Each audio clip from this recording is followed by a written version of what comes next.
오늘 하나님의 말씀 잠언서 말씀을 여러분들에게 전달해 드리는데요. 6장 6절에서 11절까지 말씀인데요. 게으름 플러스 지혜는 개미다라는 제목을 가지고 여러분과 은혜를 좀 나누려고 합니다. 제가 우리 한 청년을 지난주에 이렇게 우연히 교회에서 만나갖고 이런 얘기를 들었어요. 5살 아이가 있대요. 유치원 다니는 아이가 있는데 이 아이가 유치원에 가서 소방교육을 듣고 왔대요. 그러더니 그 소방교육을 어떻게 들었는지 아버지한테 가서 정확하게 얘기하는데요. 불이 막 일어난 모습을 보여주면서 자기가 거기서 나올 때 어떻게 했는지를 보여주는 거예요. 그런데 아빠, 불이 나면 어떻게 되는지 제가 알려드릴 테니까 잘 들어보세요. 그러더니 화재 경보가 울리면 불이야라고 소리를 지르고 모든 사람들한테 알려야 됩니다. 대피하려고 문손잡이를 잡았는데 너무 뜨거우면 밖에 불이 난 거기 때문에 집 안에서 탈출을 해야 돼요. 방법을 찾아야 됩니다. 방 안에 갇혀 있을 때는 연기가 못 들어오도록 젖은 수건으로 못 들어오게 하거나 아니면 청테이프로 발라서 연기를 차단해야 돼요. 그리고 밖으로 나갈 수가 있다면 아파트 이웃집으로 경량 칸막이를 부시고 가거나 아니면 환강이를 이용해서 창문으로 탈출해야 돼요. 이렇게 해서 밖으로 만약에 나갈 수가 있다면 엘리베이터는 절대 안 돼요. 중간에 멈출 수가 있어요. 그러니 계단으로 꼭 내려가셔야 됩니다. 이러더니 계단을 본인이 쭉 내려가요. 헐레벌떡 내려가서 다시 올라오더니 헉헉대고 돌아오더니 아버지한테 이렇게 얘기를 합니다. 아버지, 아빠, 이제 불만 나면 돼요. 이제 불만 나면 된대요. 근데 제가 이 얘기를 들으면서 갑자기 마음에 무슨 생각이 드냐면, 아빠, 이제 주님만 오시면 돼요. 이렇게 얘기가 드는 것 같았어요. 지옥불도 봤어요. 그래서 예수님 믿으면 천국으로 간다라는 그 대피 방법도 배웠고요. 그런데 기다려도 주님이 안 오시니까 우리가 어떻게 됩니까? 마음이 점점 시들어져요. 아직은 안 오시겠지 하고 밖에 나가서 놀다 와야지. 코로나니까 교회 못 가니까 어느새 우리는 마음이 영적으로 게으러진다라는 거예요. 이 영적 게으름에 말려 주님이 오시면은 정말 대처가 없는 그런 상황이 오게 된다라는 거죠. 그래서 오늘 본문 잠언에는요, 우리가 영적 게으름에 대해서 어떻게 해야 되는지 지혜를 가르쳐주고 있습니다.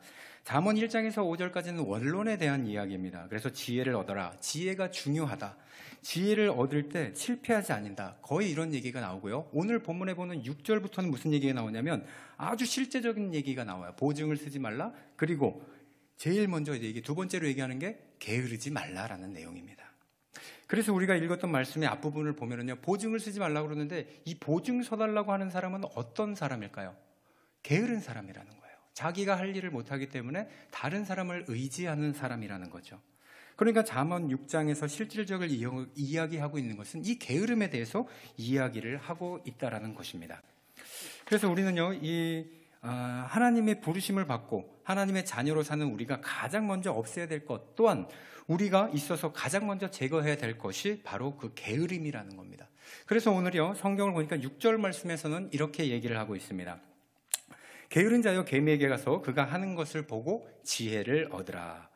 무슨 얘기냐면 개미에게 가서 그 지혜를 배우라는 거예요. 조금 더 정확하게 얘기하면요, 너희가 살던 바로 게으름과 나태한 곳에서 개미 학교로 입학을 해라라는 거예요. 너희가 어떻게 게으르지 아니할 수 있는지 그래서 배우라는 겁니다. 오늘 본문 말씀을 통해서 우리가 개미 학교를 통해서 어떻게 좀 부지런하게 살아야 되는지 말씀을 통해서 나누는 시간이 되기를 간절히 소망합니다. 먼저 첫 번째는 뭐냐면요, 우리가 기억해야 되는 건 바로 부지런하기 위해서, 또 우리가 주도하기 위해서 좀 더 중요한 건 뭐냐면 떠밀려 살지 말고 우리가 주도하라는 겁니다. 떠밀려 살지 말고 주도하는 삶을 살아라는 겁니다. 7절 말씀 보면요, 개미의 특성에 대해서 이렇게 이야기하고 있습니다. 개미는 두려움도 없고 감독자도 없고 통치자도 없으되. 오늘 말씀 보면 이렇게 얘기합니다. 두려움도 없고 감독자도 없고 통치자도 없다. 개미는 누구에게나 통제를 받거나 환경의 지배를 받지 않는데요, 그 스스로 주도하면서 스스로 바꿔가면서 사는 습성을 가지고 있다는 거예요. 여러분, 게으른 사람의 가장 특징이 뭐냐면요, 게으른 사람은 상황을 바꾸려고 하는 주도성이 전혀 없다라는 겁니다. 뭔가 하려고 하는 주도성이 전혀 없다라는 거예요. 그런데 끊임없이 상황에 변하는 꿈을 꿔요. 생각은 한다라는 거죠. 그러다 보니까는요, 어떤 상황이 되면 무엇을 갖게 되면 내가 누군가를 만나면 오로지 가정법 속에서만 살게 된다라는 거죠. 이것이 전형적인 게으른 사람의 특징이라는 것입니다. 그래서 자신이 살릴 수도 있고 바꿀 수도 있음을 망각하고 살아가고 있는 이 게으른 사람의 가장 결정적인 특징이 이 가정법 속에 살아간다라는 거예요. 여러분, 애니메이션 영화를 보면 주토피아라는 게 있습니다. 보신 분들도 있는데요. 저는 아이들이 있기 때문에 이거를 정말 재밌게 봤습니다. 그런데 정말 여러분들이 두려움에 빠지지 않고 살아가기 위해서 이 주토피아라는 애니메이션을 좀 추천해드리고 싶어요. 정말 강추합니다. 이건 뭐냐면요, 토끼가 있어요. 근데 이 토끼가 경찰이 되기 위한 영화예요. 근데 이 토끼를 보면은 초식동물이잖아요. 풀을 먹고 사는데 육식동물도 그냥 밥 먹고 살더라고요. 초식동물을 잡아먹지 않아요. 그 세상이 뭐냐? 주토피아라는 세상입니다. 그런데 힘센 도둑들을 잡으려면은 어떤 초식동물이 아니면 육식동물이 경찰이 돼야 됩니까? 힘이 센 육식동물이 경찰이 돼야 돼요. 초식동물은 너무 작기 때문에 그것을 할 수가 없어요. 그러니까 이 토끼가 경찰이 되겠다고 도전을 하는 거예요. 근데 주변에서는 계속 뭐라고 그러는 거예요? 너같이 작은 애가, 귀만 큰 애가, 소리만 나면 도망갈 것 같은데 네가 뭐 여기 와서 뭘 하겠냐. 그렇지만 그는 꿋꿋하게 경찰학교에 입학을 합니다. 그리고 고된 훈련을 계속 받게 돼요. 그러다가 훈련이 거의 다 끝나게 된 다음에 그 과정을 거의 다 끝나게 되는데도 계속해서 무시를 합니다. 이 토끼에게. 너는 뭐 가야 농장에 가서 농사나 지어야 되지 않느냐. 뭐 이런 얘기를 하고, 또 덩치가 작은데 도둑한테 네가 잡히겠다. 이런 계속 욕을 먹는 거예요. 이러면서 무시를 하게 되는데 나중에 경찰 배지를 단 다음에 당당하게 토끼가 이 한마디를 합니다. 우리가 두려워할 것은 그 두려움 자체이다. 이렇게 얘기를 하는 거예요. 우리가 실제로 살면서 진짜 두려워해야 되는 것은 뭐냐면요, 어떤 상황이나 환경이나 사람이 아니라는 거예요. 우리가 진짜로 두려워해야 되는 게 딱 하나가 있는데 그것이 무엇이냐? 두려움, 마음 그 자체라는 겁니다. 여러분, 게으른 사람이 진짜 문제는 뭐냐면요, 마음 가운데 있는 두려움의 감정이라는 거예요. 이 두려운 감정을 없애지 못하게 되면요, 계속해서 가정적인 현실만 꿈꾸게 되는 겁니다. 그래서 난 상황을 바꾸지 못할 거야. 바꿀 수 있을까? 고민만 하게 된다는 거죠. 난 너무 늦은 거 아니야? 저번에도 해봤는데 안 됐어. 이렇게 계속해서 가정적으로만 얘기를 합니다.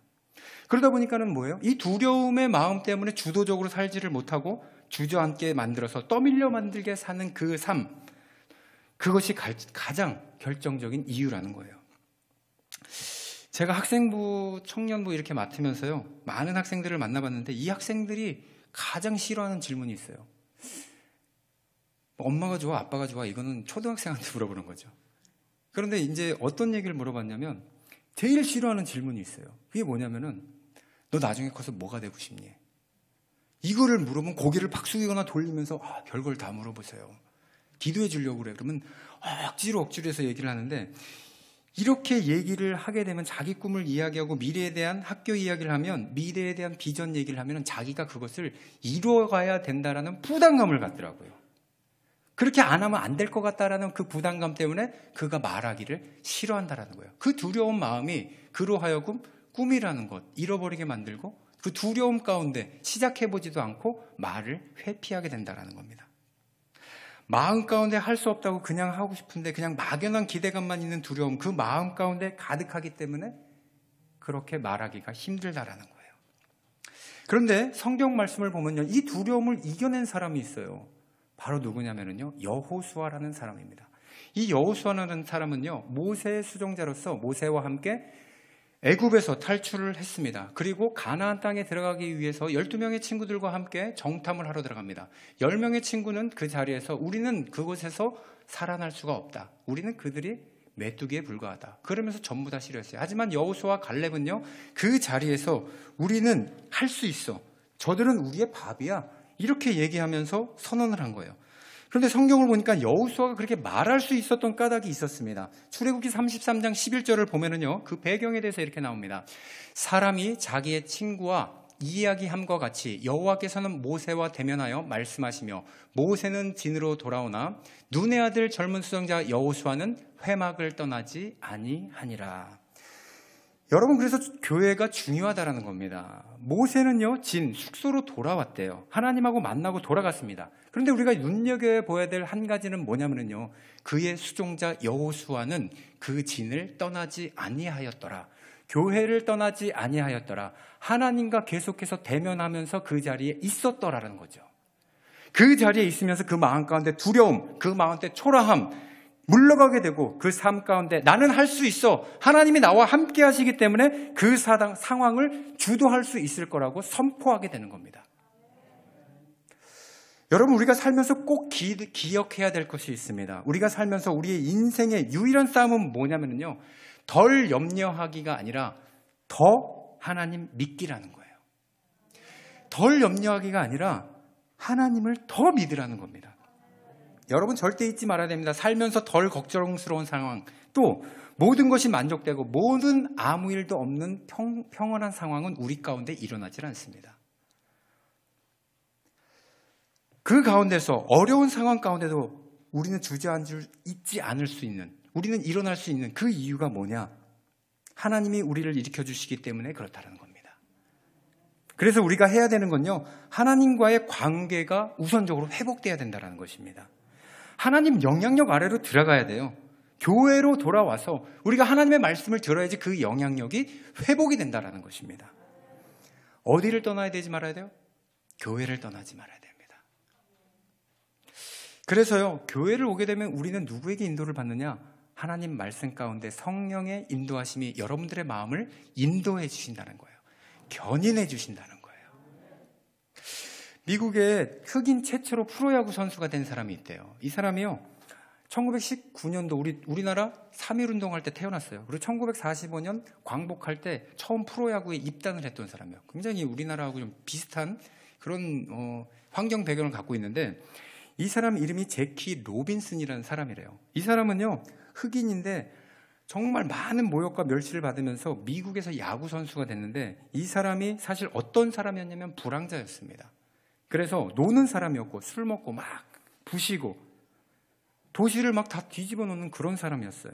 그래서 제키 로빈슨에게 한 사람이 나타났는데 한 획을 그을 수 있는, 미국 메이저리그에 들어갈 수 있는 사람이 있었습니다.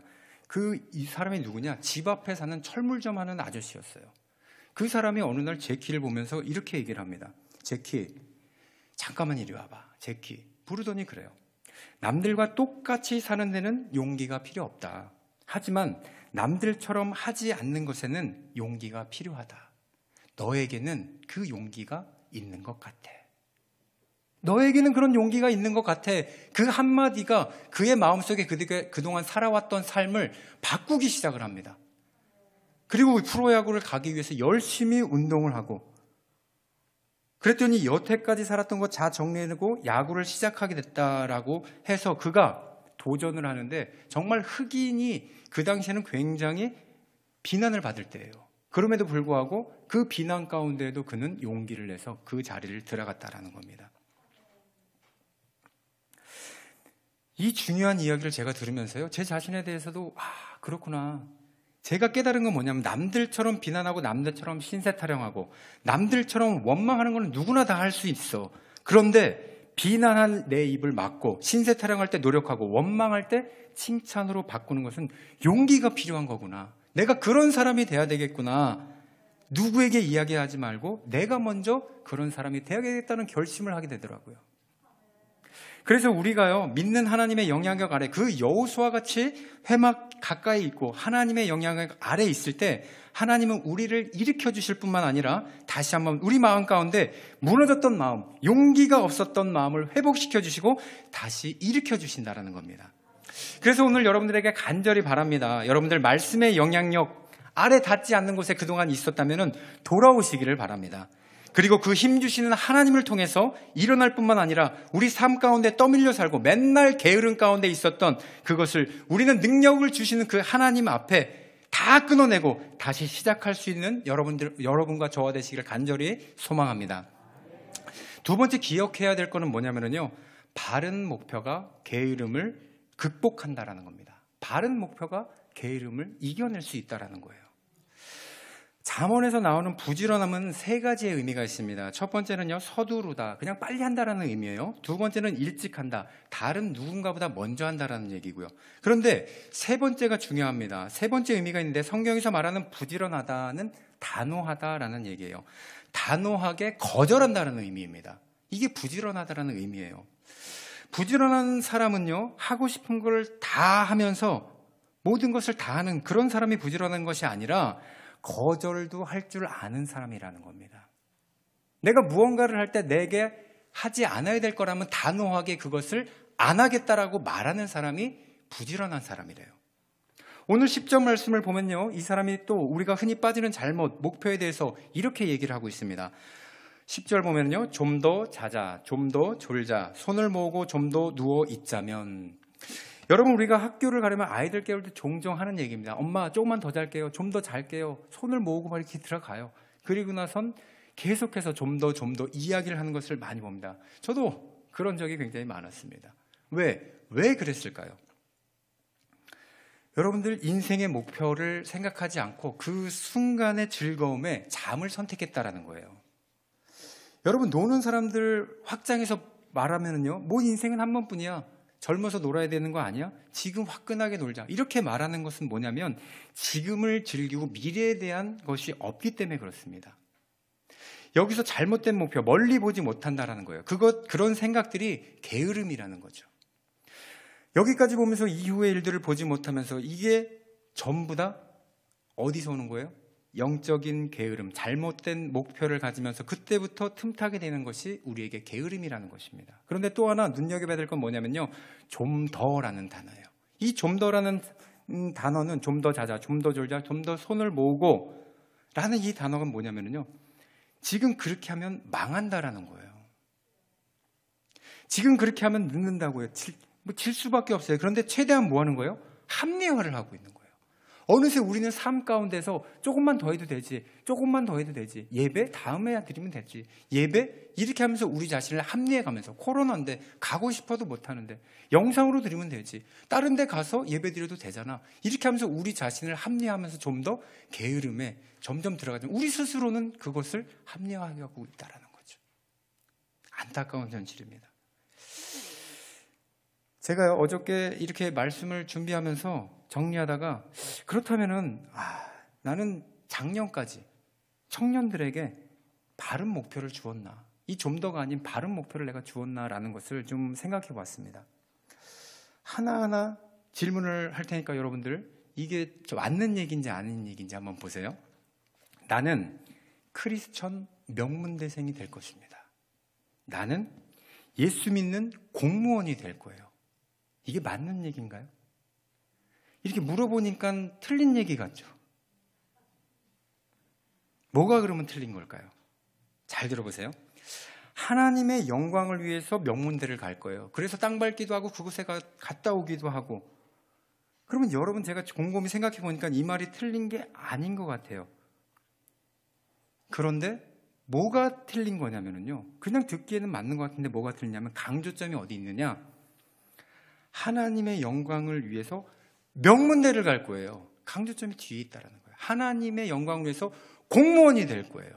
이 강조점이 뒤에 있다고 보니까는요, 하나님의 영광은 어느새 사라지게 됩니다. 그리고 내가 신앙생활 그렇게 잘하고, 내가 신앙생활 그렇게 학교 다닐 때 잘하고, 취업 준비할 때 하나님한테 매달려서 그렇게 있다가 그 명문대를 들어가고 공무원이 되고 또 사업가가 되고 의사가 되고 변호사가 되면은 어느새 신앙생활에서 멀어진다라는 얘기예요. 왜요? 나는 예수를 믿은 게 아니라 예수를 목발로 짚었다라는 겁니다. 내가 어려울 때만 하나님을 찾았고, 내가 힘들 때만 찾았던 그 예수님은 내가 어려울 때 목발 노릇을 해주셨지만, 내가 잘 되고 난 다음에는 나는 명문대생이에요, 이것만 남았다라는 거예요. 여러분, 너무 씁쓸하고 안타깝지 않습니까? 예수님은 믿으면서도 내가 필요할 때만 찾는다는 거, 우리 안에 잘못된 목표가 있기 때문에 그런다라는 겁니다. 저는요, 크리스천이긴 하지만 변호사가 되기를 원해요. 저는 크리스천이긴 하지만 의사가 되기를 위하여. 강조를 뒤에 하다가 보니까 모든 세속적인 목표가 우리 안에서 영적인 게으름으로 틈타게 만든다라는 겁니다. 그게 시작됐다라는 거예요. 그래서 더 정확하게 우리가 가져야 되는 바른 목표가 뭐냐면요, 저는 변호사로서 살아가는 크리스천입니다. 저는 명문대를 다니고 있는 크리스천입니다. 저는 변호사, 의사, 교수 역할을 하는 크리스천입니다. 이 당당하게 강조점을 뒤에다 찍어야 된다는 거예요. 우리 강조점을 뒤에다 찍을 때 예수님이 나타나게 되는 것입니다. 여러분 자신 있습니까? 혹시 그렇게 살고 있지는 않으십니까? 그렇게 사시는 분들도 워낙 많으십니다. 하지만 우리가 그렇게 살고 있지 않다면요, 우리는요, 목표를 다시 재정립해야 된다는 것입니다. 양순옥 목사님이 책을 하나 쓰셨는데요. 크리스천 스토링 텔링이라는 책을 쓰셨습니다. 그 안에 보면은요, 어떤 집사님 한 분이 나오세요. 이 집사님은요, 아버지가 목사님이셨대요. 그 아버님이 목사님 시골교회에서 조그맣게 목회를 하시는데 창세기 1장 1절을 설교를 하시나 요한계시록 마지막을 설교를 하시나 딱 주제는 한 가지예요. 예수를 붙잡으면 다 붙잡은 것이고 예수를 놓치면 다 놓친 것이다. 뭐 성경만 피면 그 얘기니까 뭐 기승전결이 없어요. 그러니까 얼마나 이게 들으면 또 그 얘기시구나, 또 그 얘기시구나. 그러더니 이 친구가 고등학교 때 화를 내더니 아버지 제가 그게 아닌 거라는 걸 보여드리겠습니다. 이러더니 공부를 굉장히 열심히 해요. 외무고시에 합격을 했고요. 그 자녀들을 외국에서 공부해갖고 다 교수로 만듭니다. 두 아들이 다 교수가 되었어요. 근데 그렇게 살아가고 있는데 물론 이렇게 행복해야 되고 뭔가 남는 게 있어야 되는데 문득문득 살면서 뭔가 잃어버렸다, 뭔가 비었다라는 생각을 갖게 되더래요. 그러면서 생각난 게 뭐냐면 그 아버지, 돌아가신 아버지가 했던 예수를 붙잡으면 다 붙잡은 것이고 예수를 놓치면 다 놓쳤던 것이다. 이것이 생각이 나더래요. 그래서 불현듯 아들한테, 그 외국에 있는 아들한테 전화를 합니다. 아들아, 내가 생각해 보니까 정말 결정적인 것을 너희한테 안 말해준 것이 있다. 내가 생각해 보니까 이 말을 너희에게 꼭 해줘야 되겠다. 예수를 붙잡으면 다 붙잡은 거고 예수를 놓치면 다 놓친 것이다. 그랬더니 아들이 뭐라 그러냐면, 아버지 늙으시니까 힘이 없어지셨군요. 제가 보약이라도 드릴 테니까 건강하게 사세요. 이러고 끊었다라는 거예요. 인생의 목표가 잘못됐다라는 얘기를 하는 겁니다. 인생의 목표를 우리는 너무 쉽게 바라보고 있다라는 겁니다. 근데 우리가 그래서 되돌아봐야 된다라는 거예요. 우리가 진짜 그런 확신이 있습니까? 예수 붙잡으면 다 붙잡은 것이고 예수 놓치면 다 놓친 것이라는 그런 확신, 우리에게 필요하다라는 거예요. 믿으십니까? 여러분, 일상생활의 게으름보다 더 두려운 것이 뭐냐면요, 영적 게으름. 주님을 목발로 짚고 살아가고 더 이상 필요하지 않을 때 우리는 버리는 그 영적 게으름을 버려야 된다는 것입니다. 간절히 바라는 건요, 여러분이 이 코로나 시험을 통해서도요, 마찬가지라는 거예요. 이 코로나가요, 우리에게 이렇게 말하고 있어요. 교회 다니세요? 물어보면요, 저도 크리스천으로 영상 예배 드리는 사람입니다. 이렇게 말하는 것보다는요, 저는 어쩔 수 없이 영상 예배를 드리는 크리스천입니다. 그리고 또 저는 크리스천으로 코로나 전까지 예배 잘 나갔던 사람입니다. 코로나 전까지는 예배 잘 나갔던 사람입니다. 이렇게 말하는 것보단 저는 교회 나가고 예배 드리고 싶은 크리스천입니다. 이 코로나 시대에 우리가 고백해야 될 것, 이 크리스천이라는 것을 예배의 목적을 두고 고백하는 저와 여러분들이 되시기를 간절히 소망합니다. 마지막 세 번째는 뭐냐면요, 바로 선택적 게으름에 빠지지 말라는 겁니다. 선택적 게으름이라는 것이 있습니다. 이것에 빠지지 말라는 건데요, 베르나르 베르라는 사람이 옛날에 무슨 책을 썼어요? 개미. 그렇죠? 개미라는 걸 썼습니다. 꽤 오래전에 썼는데 이 개미에 대해서 굉장히 체계적이고 조직적이다, 이런 말을 해요. 그리고 개미는 열심히 먹을 것을 구하고요, 또 누가 침입하면은요, 먹을 거 구하다 말고 그거를 방어하기 모두 싸운대요. 그리고 집이 무너지면은 다 같이 가서 또 집을 복구하고요, 알을 구하기 위해서 알을 옮기는 것, 이런 것을 한다라고 합니다. 오늘 말씀 8절을 보면은요, 이렇게 나옵니다. 개미에 대해서 이렇게 나옵니다. 먹을 것을 여름 동안에 예비하며 추수 때 양식을 모으느니라. 여름 동안에 양식을 모은대요. 그리고 겨울까지 가야 되는데 그 겨울까지 양식을 보관하려면 양식만 보관하는 게 아니라 아까 어떤 일이 일어납니까? 쳐들어와요. 그럼 그것을 막아야 되기 때문에 양식을 구하다 말고 다 가요. 또 집이 무너지면 뭐예요? 고쳐야 돼요. 그러니까 겨울까지 살기 위해서 개미들에게 가장 필요한 것은 어느 하나도 게으르지 않는 포괄적인 모습이 필요하다는 거예요. 포괄적인 부지런함이 개미에게는 필요하다는 거예요. 그러다 보니까 그게 개미의 특성이라고 이 베르나르 베르나르가 개미를 통해서 얘기를 하고 있습니다. 그런데 개미에게는 없는데 우리 사람한테 있는 게 있어요. 그게 뭐냐면 선택적 게으름이라는 거예요. 이게 어떤 얘기냐면요, 학생이 공부를 하는데 어떤 걸 굉장히 잘해요. 근데 다른 과목은 못하는 과목이 있을 수 있잖아요. 그거에 대해서 다 열심히 해야 되는데 그거에 대해 손을 놔버리는 현상. 그것이 선택적 게으름이라는 것입니다. 근데 문제는 뭐냐면요, 우리가 이 선택적 게으름을 하게 되면은 우리 안에서 나타나는 것이 있어요. 예화를 통해서 좀 말씀을 드리고 싶은데요. 예전에 제가 아파트 분양을 할 때 만난 동료가 있습니다. 이 사람은요, 아버님이 신부님이래요. 신부님인데 무슨 아들이 있어, 이런 분이 있으면은요, 헨리 8세를 좀 보셔야 돼요. 그 사람이 이혼하기 위해서 카톨릭에서 나와갖고 이제 결혼할 수 있는 그런 성공회를 만들게 됩니다. 성공회. 저희 삼촌이 성공회 신부님이라서 잘 알고 있어요. 결혼하셔갖고 아이가 있더라고요. 근데 내가 이 사람을 만났는데 이 사람의 성품 굉장히 좋아요. 그리고 일도 잘하고. 근데 이 친구가 회식 때 그런 얘기를 하더라고요. 나는 아빠가 제일 싫대요. 아니, 신부님이면 자랑스러워야지 무슨 아빠가 싫어. 신랑님이 아니라 그래? 뭐 이렇게 농담도 하고 그랬는데, 이 신부님이 왜 싫으냐 물어봤더니 자기는 3년에서 5년이 되면은요, 이사를 가게 돼요. 그러니까 다른 사역지를 옮기게 되니까 그렇다고 그러더라고요. 전학을 가야 된대요. 친구들하고 좀 사이가 좋으려고 그러면 또 전학을 가고. 이렇게 되니까는 나에게 외톨이라는 거예요. 동생이 있는 것도 아니고 혼자인데. 그리고 아빠가 나랑 놀아주겠다고 어렸을 때 그렇게 얘기를 했는데 자기랑 안 놀아주고 성도들하고 놀아주는 거예요. 고해성사 막 들으러 가야 된다 그러고. 자기 얘기는 하나도 안 들어준대요. 목욕탕을 가자고 그래놓고서는 목욕탕을 안 가니까 자기 소원이 목욕탕 주인이라는 거예요. 아버지 오면 내가 때 한번 밀어드려야지. 뭐 이러는데 이 상처가 굉장히 많다 보니까는 20살 돼갖고 집을 나왔대요. 그래서 그냥 혼자 살면서 사는데 자기는 치료받는데도 많이 가봤대요. 상담도 받아보고. 근데 그 상담 받을 그때뿐이었지 정작 아버지에게 사과를 듣지 못했다라는 거예요. 그러니까 이 사람이 얼마나 마음이, 이게 뭡니까? 선택적 게으름이 누구에게 있었던 거예요? 그 아버지에게 있었던 거예요. 어쩔 수 없지만 자식에게 못했던 그 마음, 정말 그걸 어떻게 설명을 하겠습니까? 하지만 아들이 받은 상처는 굉장히 컸다라는 거죠. 어느 한 부분에서는 가장 가까운데 가장 소중한, 가장 옆에 있는 사람들에게 상처를 보면서 다른 사람은 그러면 안 되지라는 그런 모습이 어떻게 보면 우리 모습이 아닌가라는 생각을 해봅니다. 저 역시 마찬가지로 생각을 해봐요. 내가 내 자녀에게 그렇게 하고 있지는 않는가? 내가 교회 일한다고 해서 자녀들에게 상처를 주고 있지 않는가?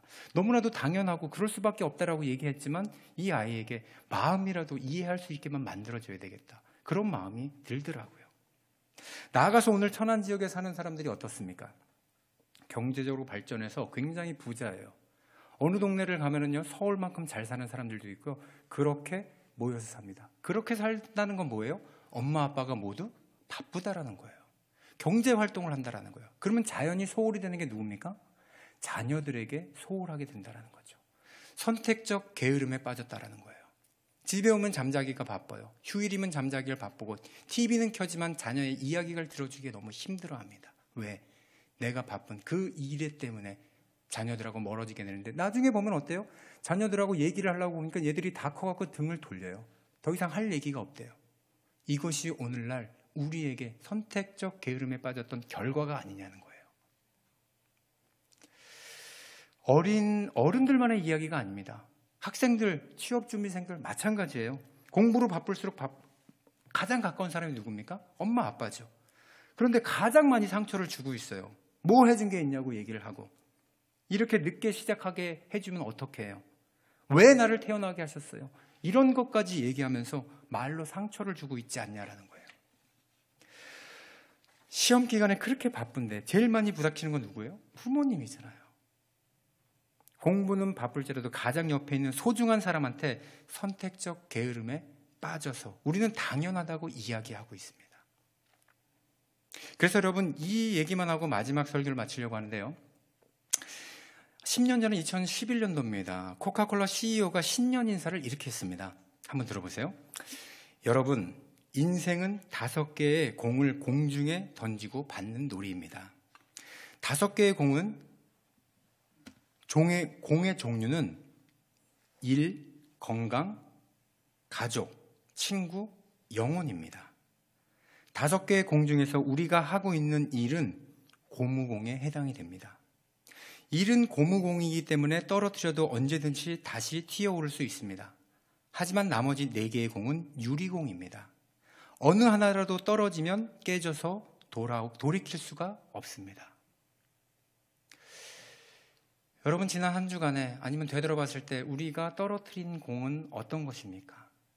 우리가 가지고 있던 가장 소중하다고 생각했던 공은 또 어떤 것입니까? 그것이 깨졌는지도 모르고 우리는 여전히 일이라는 고무공에 열심을 하고 살지는 않습니까? 우리가 영원히 깨지고 있는 공인데도 불구하고, 그것은 깨져서 산산조각이 나 있는데도 불구하고 그것이 다시 튀어오르기를 바라고 있지는 않습니까? 가족과 건강과 친구, 제일 중요한 영혼에 대한 유리공은 여러분들, 우리 다시 한번 되돌아보면서 떨어뜨리지 않도록, 우리 일상이 너무 바빠서 일 때문에 소홀히 여기는 일이 없어야 될 줄 믿습니다. 하나님께서요, 선택적 게으름이 없었다라는 증거를 이렇게 생각을 해봤어요. 뭐가 있을까? 이게 맞는지 아닌지 모르겠지만 제가 이렇게 말씀을 좀 드리고 싶어요. 아들 예수 그리스도만 사랑한 게 아니라 우리 인류를 사랑하셔서 어느 하나 선택해서 게으름에 빠진 게 아니기 때문에 그 아들 예수 그리스도를 우리에게 보내주셔서 모두를 사랑하셨어요. 그리고 십자가를 지고 그들을 다 구원하라고 얘기를 하고 있습니다. 똑같이 사랑하셨다는 얘기죠.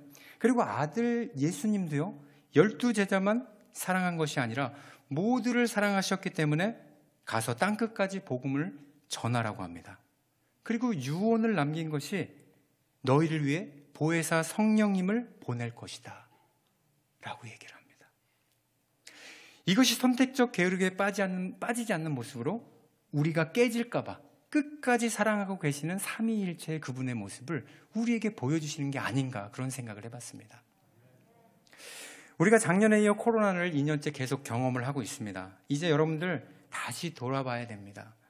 바쁜 가운데서 일이라는 고무공 때문에 우리가 너무 빠져서 우리 영혼이 깨진지도 모르고, 교회 근처에 나와서 하나님 앞에 예배드려야 된다는 것이 깨져서 정말 돌이킬 수 없는지, 가족과의 사랑이 깨졌는지, 또 관계에 있어서 정말 깨지기 쉬운 그런 것들을 무시하고 살았는지, 여러분들, 그렇지만 가장 소중한 것은요, 가정과 신앙이라는 것을 여러분들 알고 다시 회복의 역사가 일어나기를 주님의 이름으로 축원합니다. 우리 이 시간에 함께 기도하기를 원합니다. 하나님 이 영적 게으름에서 일어나게 하여 주옵소서. 개미에게 가서 지혜를 얻으라고 했습니다. 하나님, 떠밀려 살지 않고 우리가 주도하며 살 수 있게 해주시옵소서. 바른 목표가 게으름을 주도하고 극복한다라는 것을 알게 하여 주시옵소서. 이 선택적 게으름에 빠지지 않게 하여 주시옵소서. 우리 이 세 가지를 위해서 다 같이 통성으로 기도하겠습니다. 할렐루야. 거룩하신 아버지 하나님, 우리에게 아버지 하나님이셔 영적으로 게으르지 않기 위해서 계명을 통해서 하나님 그것을 지혜를 얻으라고 오늘 말씀하셨습니다. 하나님, 우리가 너무나도 연약하여서 하나님 떠밀려 살고 주도하지 못하고 살았다면 하나님 오늘 주도할 수 있는 마음을 허락하여 주시옵소서. 바른 목표가 하나님 다시 세워질 수 있도록 주님 도와주시옵소서. 우리가 무엇이 중요한지, 하나님 우선순위가 무엇인지 깨달을 수 있도록 주님 역사하여 주시옵소서. 오늘 아버지 하나님이시여, 우리는 이 코로나 하나님 우리 아버지 단계가 약해져서 이렇게 아버지 예배 성전에 하나님 나와서 예배할 수 있도록 하심을 너무나도 감사드립니다. 믿음의 사람들 모여 예배할 때마다 하나님 성령을 우리에게 부어주셔서 믿음을 아버지 잃지 않도록 만들어 주셨고, 이 믿음을 끝까지 지켜서 천국을 우리에게 끝까지 아버지 하나님이시여 소유가 될 수 있도록 도와주시옵소서. 믿음의 흠집이 나면 모두 이런 것이오니 우리가 아버지 하나님 평생을 살아가면서 이 믿음만큼은 흠집이 나지 않도록 주님 역사하여 주시옵소서. 그리하여 성령의 견해를 받기를 원합니다. 성령의 인도함을 받기를 원합니다. 하나님이 아버지 하나님이시여 너무나도 사랑하셔서 그 아들을 우리에게 보내주셨고, 그 아들을 통해서 우리의 모든 죄를 다 사하여 주셨사오니 우리가 아버지 그 믿음을 가지고 성령의 인도함을 받아 성령의 충만함을 가져 우리 내주하시는 성령을 통해서 주님 바라볼 수 있도록 하나님 역사하여 주시옵소서. 믿음의 자녀로서 흠없는 자녀로서 살아갈 수 있도록 주님 역사하여 주시옵소서. 감사드리며 예수님의 이름으로 기도드리옵나이다. 아멘. 지금은 우리를 죄에서 건져주신 예수 그리스도의 은혜와 하나님의 한량없는 사랑과 성령님의 내주교통하심이 오늘 개미의 교훈을 듣고 게으름을 이기고자 하는 모든 성도들과 이 시간에도 함께 예배하며 주도하며 드리는 모든 백성들 머리 위에 지금부터 영원까지 함께할지어다. 아멘. 우리 이 시간에 함께 찬양할 건데요, 하나님 이곳에 꽃이 피게 해주시옵소서. 믿음의 꽃이 다시 일어나 피어날 수 있도록 하시고 성령으로 그 꽃이 활활 불타서 많은 열매가 낼 수 있도록 도와주시옵소서. 우리 그런 마음으로 찬양했으면 좋겠습니다.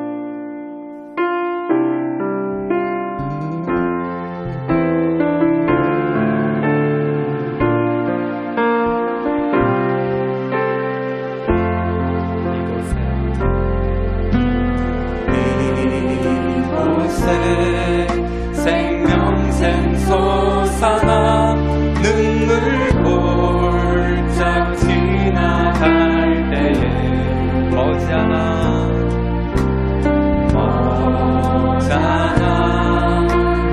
열매 맺히고 웃음소리 넘쳐나리라. 꽃들도 바람도 넓은 바다도 찬양하라 찬양하라 예수를. 하늘을 흘리며 노래해 나의 영혼아. 은혜의 주 은혜의 그날에 하늘이 열리고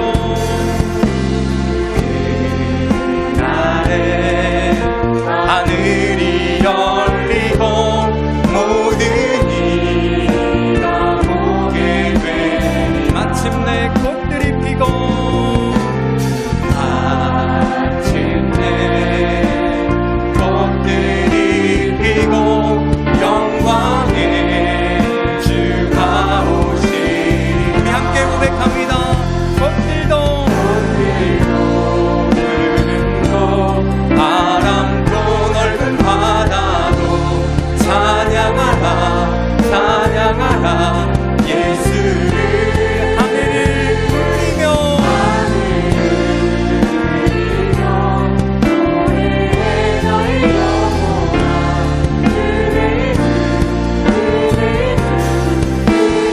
꽃들도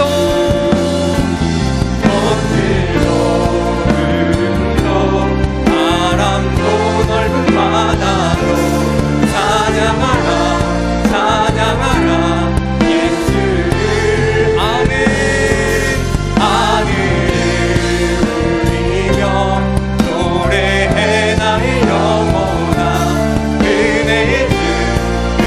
우리 시간에 다같이 동성으로 기도할 때 하나님 우리에게 아버지 하나님 주님을 더욱더 사랑할 수 있는 마음을 갖게 하여 주시옵소서.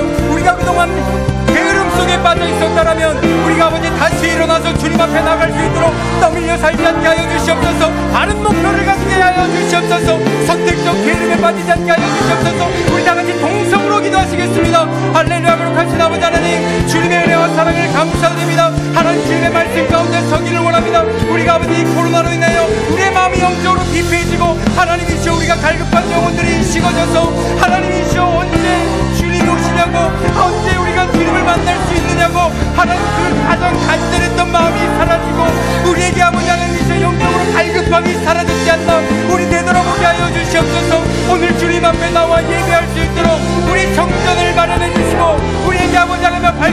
기도하여 주셨사오니 우리 오늘 예배 가운데 주님 만나게 하여 주시옵소서.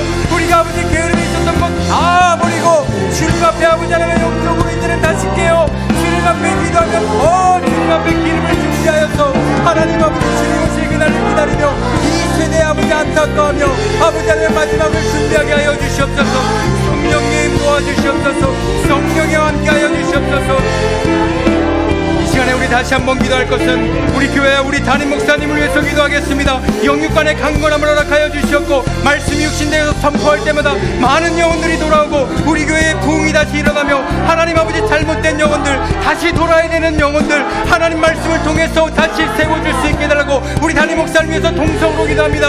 할렐루야. 거룩하신 아버지 하나님 주님께서 사랑해 주시는 아버지 하나님 주님의 우리 담임 목사님 기억하여 주시옵소서. 하나님 많은 영혼들에게 하나님의 말씀을 통하여서 아버지 하나님 세상에 나가 있는 영혼들에게 복음을 전하며 그들에게 아버지 다시 돌아오라고 계속해서 말씀하고 하나님 믿음을 가지고 살아야 된다고 하나님 천국 가기 위해서 우리를 사용하시고 그 천국의 아버지 마지막 종착역이라는 것을 알게 하기 위해서 아버지 하나님 기도와 간구를 통해서 말씀을 통해서 우리가 선포하고 듣게 됩니다. 하나님 주님의 영광이 나타나게 하시고 선포하는 말씀 가운데 주님의 마음이 담겨져서 모든 영혼들이 회복하고 주님 앞에 돌아올 수 있도록 하여 주시옵소서. 특별히 이 코로나 때 하나님 아버지 매일 묵상을 통하여서 아버지 하나님 주님 말씀을 통하여서 아버지 주님 앞에 돌아오고 하나님 말씀의 육신이 아버지 하나님 우리 마음속에 내재하게 될 때 성령의 충만함 허락하여 주시옵소서. 내재되게 하여 주시옵소서. 충만하게 하여 주시옵소서. 성령의 역사밖에는 우리가 살아갈 길이 없습니다. 하나님 우리가 지식을 많이 갖고 성경을 아무리 많이 읽는다 할지라도 성령의 역사가 하나님 우리에게 나타나면은 아버지 하나님의 그 능력이 우리를 견인해 가십니다. 우리를 인도하십니다. 하나님 말씀 가운데 더 큰 아버지 은혜가 있게 하나님 우리 아버지 담임 목사님 함께 하여 주셨고 건강하게 하여 주시옵소서. 하나님 도와주시옵소서. 우리 교회 하나님 역사하여 주셔서 하나님께서 세워주신 이 주정동 땅에서 많은 영혼들이 돌아올 수 있도록 하여 주시옵소서. 아버지 상처받은 영혼들 아버지 하나님 그 마음이 갈급하여서 세상을 버리고자 하는 영혼들 또한 아버지 하나님 믿음의 서기를 원하는 하나님 많은 영혼들이 이 교회를 돌아와서 하나님 이곳이 차고 넘치는 역사가 나타나게 하여 주시옵소서. 하나님 우리가 믿음 있는 교회가 더욱 되기를 원합니다. 하나님 말씀 가운데 바로 서서 믿음 가운데 살면서 변화되지 않기를 원합니다. 주님 도와주시옵소서. 아버지 하나님이셔 우리 담임 목사님과 함께 아버지 하나님 아론과 훌이 되어서 있는 교역자들 또한 아버지 하나님이셔 각 직분자들 하나님이셔 주님 함께 하여 주시옵소서. 하나님 2021년도 우리가 계획하며 재직 세미나를 준비하고 있습니다. 하나님 아무것도 손에 보이지 않고 아버지 하나님 계획되고 아버지 하나님 보이지 않지만 하나님 우리가 아버지 하나님이셔 계획하고 나갈 때 우리의 믿음의 선포다 하나님이셔 주님께서 우리에게 겸비하여 회개하고 돌아온 많은 영혼들 때문에 다시 한번 아버지 하나님 기회를 주실 줄 믿습니다. 이 코로나가 종식이 되고 하나님 앞에 온전히 나와서 예배드리며 다시 한번 아버지 하나님 주님을 높여 부를 때 아버지 우리 성전 하나님 성전에 충만한 아버지 하나님 주님 앞에 거하고 아버지 하나님 여호수아가 그곳에 있었던 것처럼 우리도 아버지 하나님이셔 성전을 더욱 사모하여서 주님 앞에 인정받고 주님 땅끝까지 복음을 전하며 아버지 하나님여 성령의 충만함으로 가서 제자를 삼는 우리의 모든 모습이 되기를 더욱 원하니 주님 역사하여 주시옵소서.